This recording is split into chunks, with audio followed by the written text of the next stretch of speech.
What's up, YouTube? So tonight I wanted to do a discussion. Um, Down to my last beer for the weekend. Kind of doing a dry-ish January, so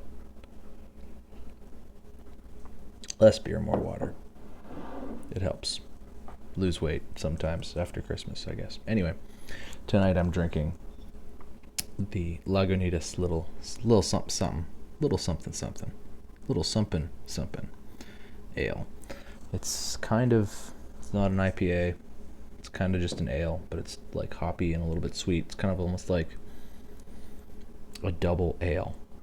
7.5 ABV. Super good. I like it. One of my favorites. But anyway, tonight I wanted to talk about, let me take that out so I can hear myself talk. Tonight I wanted to talk about, these cheap yo-yos that you can get from China on AliExpress.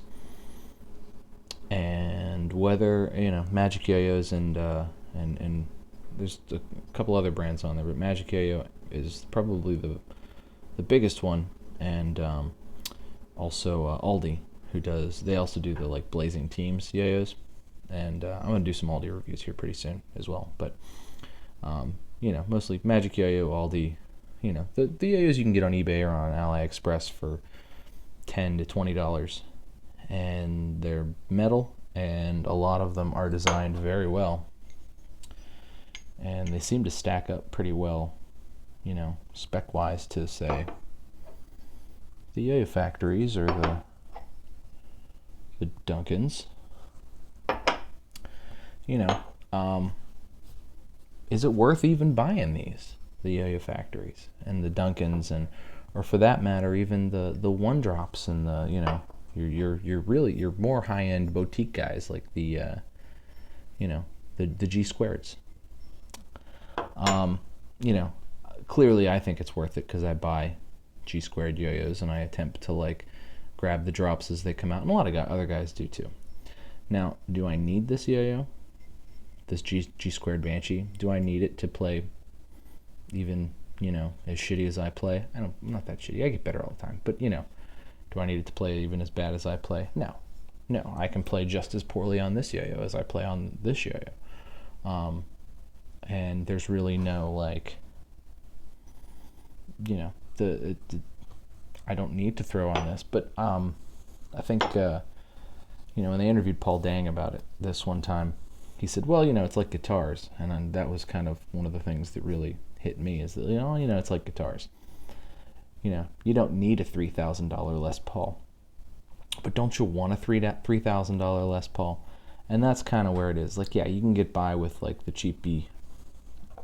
I would say this is the equivalent of, a super nice. If you're into guitars or whatever, maybe a super nice. Who does all their production in China now? Maybe Dean. I don't know. Guitars are it's hard to equate guitars to yo-yos, I guess, a little bit, just because I'm more familiar with guitars, and I guess where they're built is more a prestige thing than anything else. But this is probably a super high-end Chinese guitar, like a super high-end LTD made in China level guitar, versus like a made in USA Jackson, not a custom shop, but made in USA like production run Jackson. Is this one better? Clearly, when you throw it, you're like, oh, I can tell this is smoother, this is nicer, the finish is nicer. It's like, yeah, this is clearly a better yo-yo when you play it. Gun to your head, you throw them down, you go, this one's better. But that doesn't make this one bad. This one's actually really good. This is the Magic Yo-Yo M002 April. This one's actually really good, and it's like $15 or $17, I think, in this colorway, because this is one of the best. This is like one of the nicest splashes, and to the eye, I mean, if you're just looking at it, this one's just kind of red. Now it's a red and orange fade. You can kind of see that, but this one's got like splashes, and it's got reds and green. It's got greens and golds and blacks and some silver in there. I mean, this is a cool yo-yo. This looks awesome. This looks cool in the case. Looks cool when you throw it. It was a cool looking yo-yo. So, for somebody who's just starting out, why would you ever buy expensive USA ones? Well, they are a little bit better, and you pay a lot more for a little bit more performance. And G Squared, I think, is kind of the exception. You get a lot of performance for really not terrible a lot of money. Like $100 isn't bad for a USA made yo-yo. It just isn't. It's a good price for what it is, and for as tested and as the guy who runs the company puts together your yo-yo and tests it himself. That's how much love. There is a lot of love. You can talk to Jake. Nice guy. Buy yo-yos from him. But anyway, you can get these Magic yo-yos and Aldi yo-yos, and for maybe $200, you could fill a yo-yo case. Easy. You could just fill the thing, 20 yo-yos, or $200-$300, 20 yo-yos. Fill the case, and they would all be different, and they'd all be pretty cool. Aldi particularly makes pretty cool yo-yos. They're a little more expensive than the Magic yo-yos. You can get up to $40 even kind of importing, but the $40 ones are like import versions of the $200 ones. Like you can get the one that Aldi did with Turning Point. The Aldi version is like $35 on Aldi and on AliExpress, but if you get the Turning Point version, it's like $220. So I'm kind of rambling, but I'm getting to a point, I promise. So it comes down to like, is it worth it? What about the stuff in the middle? Why would you buy a Duncan when you could get, or a Magic yo-yo when you could get a very similar why would you get not a Magic yo-yo, this is a Yo-Yo Factory. Why would you get a Yo-Yo Factory when you can get a very similar Magic yo-yo that plays on a similar level? Why would you do it? At this point, I'm not sure. It comes down to, I guess, maybe a little bit of prestige, but at the same time, Yo-Yo Factory's been doing this a long time. Not a real long time, but a pretty long time. And a lot of these designs are kind of tried and true. Now, I've given Yo-Yo Factory a lot of crap because I feel like they leave prices. They don't drop prices on things as they get outdated as quickly as they ought to. But that's their choice. They can do whatever they want. So why would you buy a Yo-Yo Factory over a couple of Magic yo-yos? At this point, with as many yo-yos as I have, I probably wouldn't, to be honest with you. I have all the Yo-Yo Factories that I really like, and any of the ones that I'm gonna get in the future, I'm sure I'll get more. Like, let's not beat around the bush. Like, oh, I'm never gonna buy one again. That's stupid. I will. I certainly will. I'll probably buy a new one, and I'll probably pay $60+ for one with a splash color right way and all that stuff, just because that's how I am. To me, it's not like it cost me $60 to take my wife out to eat. If I buy a yo-yo that I'm gonna play with all the time for $60, it's like, well, at least I'm gonna get more out of it than I got out of that dinner. Sometimes, So that's, but I probably would look to get it used at this point on the buy-sell trade, because you can get them for not as much and they're mass-produced. And I really think that's kind of the risk you run and the hole you run. The hole you might fall into, particularly if you're Yo-Yo Factory, is that the used market, you can get pretty much whatever you want, whatever colorway you want, particularly if you're going to be patient. I kind of like new yo-yos, but I got this used on buy-sell trade. I think I gave the guy $35 for two yo-yos, two Yo-Yo Factories, and this was brand new in the box. Like, he handed me the box with the yo-yo in it. I was like, here you go. I love this yo-yo, but this is a $52 yo-yo. We'll say I paid $20 for it. It probably won't be spending my money on new ones anytime soon, unless something comes out that I just can't get. used, but I don't know. I haven't seen much lately. Maybe some of the newer ones that come out a little more expensive, nobody wants to give up is cheap, like the Edge or something that's like $120 new. Like nobody wants to like just let it out, cheap. But over time, they're going to come out with a ton of colorways with that. They're going to do a ton of different runs of it, and they do the runs really quickly. That seems to be kind of their thing lately. Is Yo-Yo Factory doesn't pump out as many yo-yos, but they do new runs of yo-yos that have been around for a long time. I mean, that kind of drives the price down. Now, I get it, it's a toy, but at the same time, we're talking about high-end metal toys that sort of, really the only thing you can compare them to is guitars that I can think of. And, at this point, guys like Yo-Yo Factory, or places like Yo-Yo Factory are kind of driving down the price. Now, Duncan, to me, is a little bit of an anomaly. They're kind of different because they've been around since the beginning of time. Like, they had the patent on the word yo-yo. I think they still might. So I pretty routinely buy Duncans, particularly if they're more offbeat ones.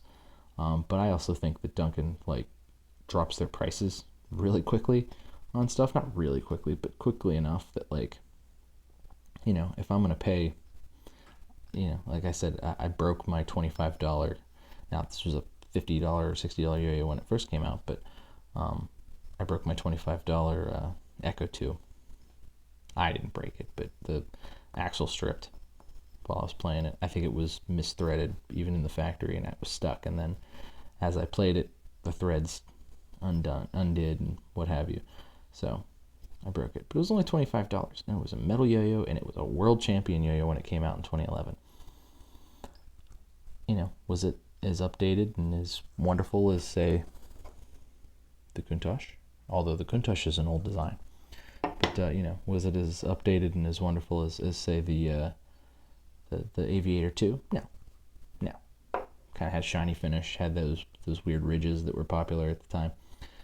Maybe that was the yo-yo that made them popular. But it was just a V-shaped yo-yo, so it wasn't like anything crazy. It had the same axle or same bearing that's in this one. Played just fine, and I played it all the time because I really liked it. I just liked it, like the way it threw. And then I broke it.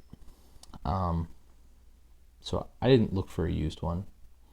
I don't think there are any used ones, but I didn't look, so I don't know. I just bought another one.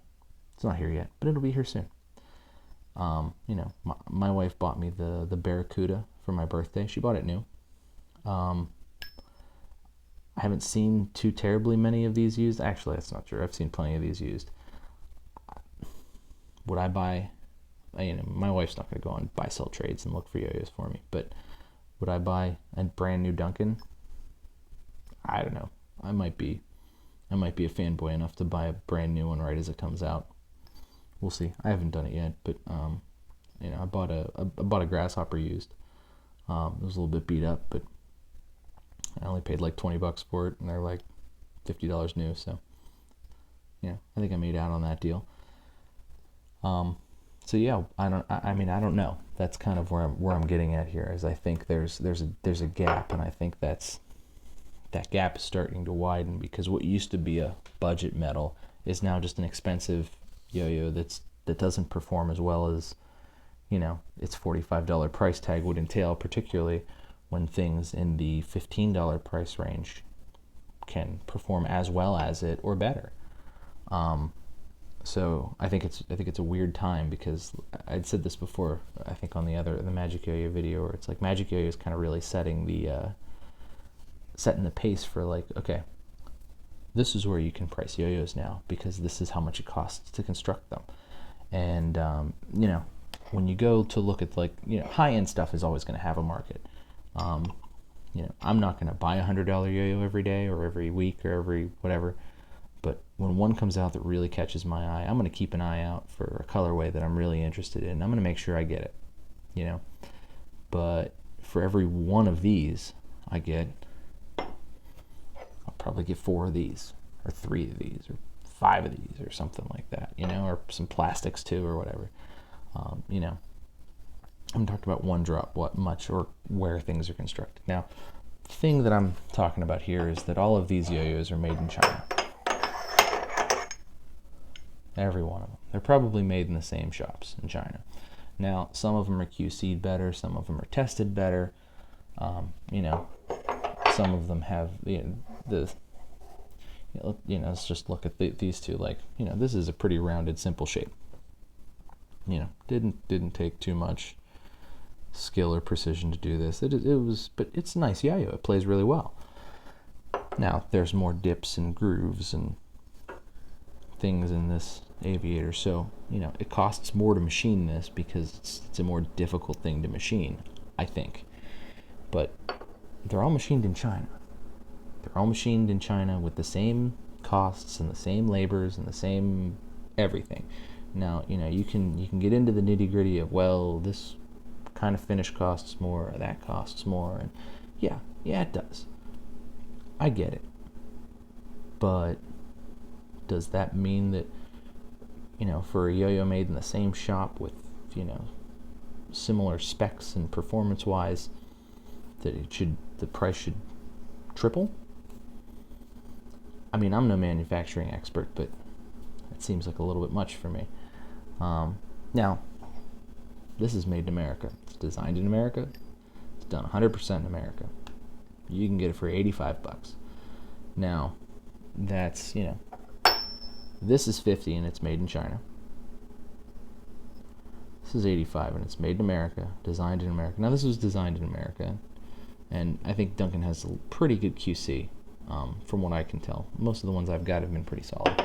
But, you know, $85, and the A grades show up pristine. Not a mark on it. The anodization is perfect.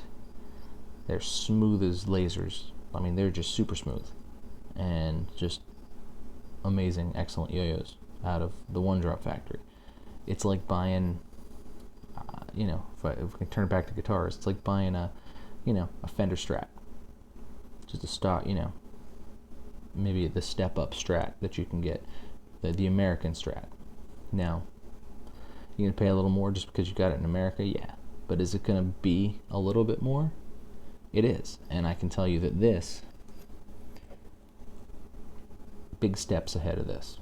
Just is. I mean, not that this is a bad yo-yo. It's not. It's like, you know, say this is like a made in Mexico Strat, or a decent Squire Strat or something. Not to say that this is bad and couldn't get great, you know, can't get great play out of this. You can. You can get great play out of it, just like you can get great tone out of like a Squire Stratocaster. But, you know, when you plug this in and when you play this, you're like, oh, okay, I get it now. Now, this yo-yo doesn't leave my house. Just doesn't. I'll carry this wherever because I didn't pay much for it, and if I fuck it up, I'll buy a new one. Because it's $15, and I'll throw it away and I'll buy a new one. If I strip this axle, I'll throw it away and I'll buy a new one, just like I did with the Echo 2. Ding this up, scratch this up, or crack it or break it or whatever, it's going to be real sad and real hurt about it, and I'll probably buy a new one, but it's going to hurt a lot to drop that $85, and you know, I don't want to do that. I could care less if I break this. I may not even replace it. Love this one. Same thing goes with this. This was hard to get. You gotta wait for them to drop, and then when you get it, you gotta click it, buy it. Yes, shipping, go. Love it. Throw this every day. It's like playing with a samurai sword. Doesn't leave the house. I don't throw it above carpet. It's an amazing yo-yo. Don't want anything bad to happen to it. Wouldn't let it leave the house. This falls in the middle. I don't take it out of the house, but at the same time, if it broke it, probably wouldn't replace it because it costs too much to replace brand new. If I saw one used, maybe I'd scoop it up. But I really like it. I really do. I pick it up a lot. I think it plays really well. But it's not, I don't know, it falls in the middle. I like it. I have sentimental value because my wife bought it for me. But does it play 3 times better than this? I think it's about that. Yeah, 3 times the price. Pay 3 times better than this? No, doesn't. So I don't know. What do you guys think? That's the discussion point. It's not so much are the high-end throws worth it. These are worth it. What about the stuff that falls in the middle? The budget throws that have now been sort of, if you were really on a budget, this is what you'd throw, because $45 for a yo-yo would sound insane to 15-year-old me. That would be the most expensive yo-yo ever to a 15-year-old me. But a $15 yo-yo would be like, oh, okay, that's not bad. I'll do that. That sounds good. And why? I don't know, guys. What do you think? Leave your thoughts. Discussion. Let's talk about it. I respond to everybody. You guys know that. So leave your discussion in the comments. Let's talk about this. What do you do with the medium budget metal throws now? Where do they go from here? Do they all just push for high-end stuff? Do they push their prices down? What do you guys think? I don't know. Let me know in the comments. But anyway, guys, that's enough for me. I've been rambling on for 21 minutes. So cheers to you. Thanks for watching. Like and subscribe and follow me on the Twitter. Follow me on the Twitter, @Brews, if you do the Twitter thing. I tweet sometimes. I don't tweet that much. I have like 3 followers right now. I really thought there'd be more. Anyway, like and subscribe, guys. Thanks for watching. Cheers to you. I'll see you next time.